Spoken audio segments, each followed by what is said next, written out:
ബംഗാൾ ഉൾക്കടലിൽ രൂപം കൊണ്ട കനത്ത ന്യൂനമർദ്ദം ഇന്ന് രാത്രിയോടെ ഫിൻജാൻ ചുഴലിക്കാറ്റായി മാറിയേക്കും. തമിഴ്നാട്ടിലെ വിവിധയിടങ്ങളിൽ ശക്തമായ മഴ തുടരുകയാണ്. 4 ജില്ലകളിൽ റെഡ് അലേർട്ടും 6 ഇടങ്ങളിൽ ഓറഞ്ച് അലേർട്ടും പ്രഖ്യാപിച്ചു.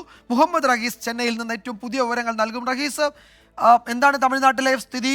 മഴ ശക്തമായി തുടരുകയാണോ? എന്തൊക്കെ ജാഗ്രതാ നിർദ്ദേശങ്ങൾ സംസ്ഥാന സർക്കാർ നൽകിയിട്ടുണ്ട് ഈ തീരദേശ മേഖലകളിൽ?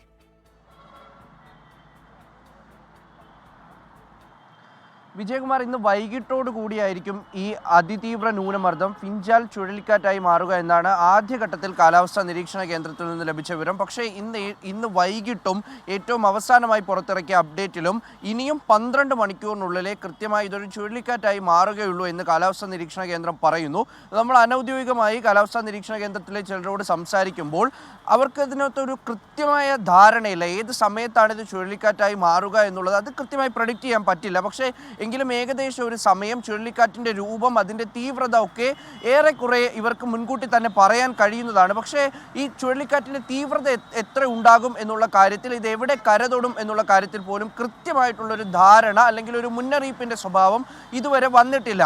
ഇന്ന സ്ഥലത്ത് ഇത് തീരം തൊടുമെന്നോ ഇത്ര കണ്ട് നാശമാണ് വിതയ്ക്കുക എന്നുള്ളതോ ഒന്നും കൃത്യമായി കാലാവസ്ഥാ നിരീക്ഷണ കേന്ദ്രം പറയുന്നില്ല എന്നുള്ളത് ഒരു കാര്യമാണ്. പക്ഷേ കൃത്യമായിട്ടുള്ളൊരു റെഡ് അലേർട്ടും ഓറഞ്ച് അലേർട്ടുകളും നൽകിയിട്ടുണ്ട്. ഏറ്റവും അവസാനമായി പുറത്തു വന്ന ഒരു അലേർട്ട് അനുസരിച്ചാണെങ്കിൽ 4 ജില്ലകളിലാണ് റെഡ് അലേർട്ട് ഉള്ളത്. അത് കടലൂരും മയിലാടുതുറയും നാഗപട്ടണവും തഞ്ചാവൂരുമാണ്. ഈ 4 ജില്ലകളിലും ഇന്ന് കനത്ത മഴ തന്നെയാണ് പെയ്യുന്നത്. ഒപ്പം തന്നെ കടൽക്ഷോഭം അതിശക്തമാണ്. മഴയ്ക്കപ്പുറത്തേക്ക് കടൽക്ഷോഭം അതിശക്തമായി ിരിക്കുകയാണ്. ഒപ്പം തന്നെ ഈ മഴ പെയ്യുന്നത് വ്യാപക കൃഷിനാശത്തിന് ഇടയാക്കിയിട്ടുണ്ട്. ഏതാണ്ട് 2000-ഓളം ഹെക്ടറാണ് ഈ തിരുവാരൂരിൽ 2000-ഓളം ഹെക്ടറാണ് കൃഷിനാശം സംഭവിച്ചിരിക്കുന്നത്.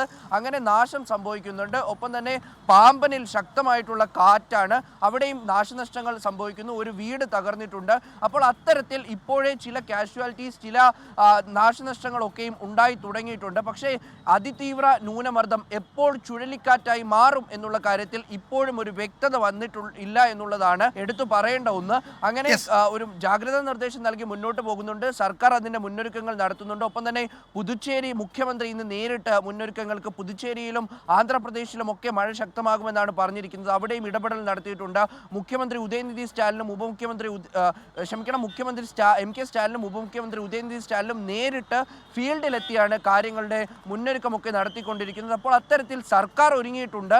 ഒപ്പം തന്നെ കാലാവസ്ഥാ നിരീക്ഷണ കേന്ദ്രം മഴ സംബന്ധിച്ചുള്ള മുന്നറിയിപ്പ് നൽകിയിട്ടുണ്ട്. പക്ഷേ ഫിൻജായ് ചുഴലിക്കാറ്റ് എപ്പോഴാണ്, എവിടെയാണ് എത്തുക, എന്തൊക്കെ നാശനഷ്ടം ഉണ്ടാക്കും, അതിന്റെ തീവ്രത എന്ത് എന്നതിനെ കുറിച്ച് ഇപ്പോഴും ചില അവ്യക്തതകൾ തുടരുന്നുണ്ട്. വിജയകുമാർ, കാറ്റിന്റെ തീവ്രത എത്ര എന്നീ ഘട്ടത്തിൽ പറയാൻ കഴിയുന്നില്ല. അതെവിടെ കരതൊടും എന്നതിലും ഒരു വ്യക്തത വന്നിട്ടില്ല. കുറച്ച് സമയം കൂടി കാത്തിരിക്കണം, കുറച്ച് മണിക്കൂർ കൂടി കാത്തിരിക്കണമെന്നാണ് കാലാവസ്ഥാ നിരീക്ഷണ കേന്ദ്രം അറിയിക്കുന്നത്. തമിഴ്നാട്ടിൽ 4 ജില്ലകളിൽ റെഡ് അലേർട്ടും 6 ഇടങ്ങളിൽ ഓറഞ്ച് അലേർട്ടുമാണ്. പലയിടത്തും കനത്ത മഴയും കാറ്റുമുണ്ട്. മുഹമ്മദ് റഹീസാണ് വിവരങ്ങൾ നൽകിയത്.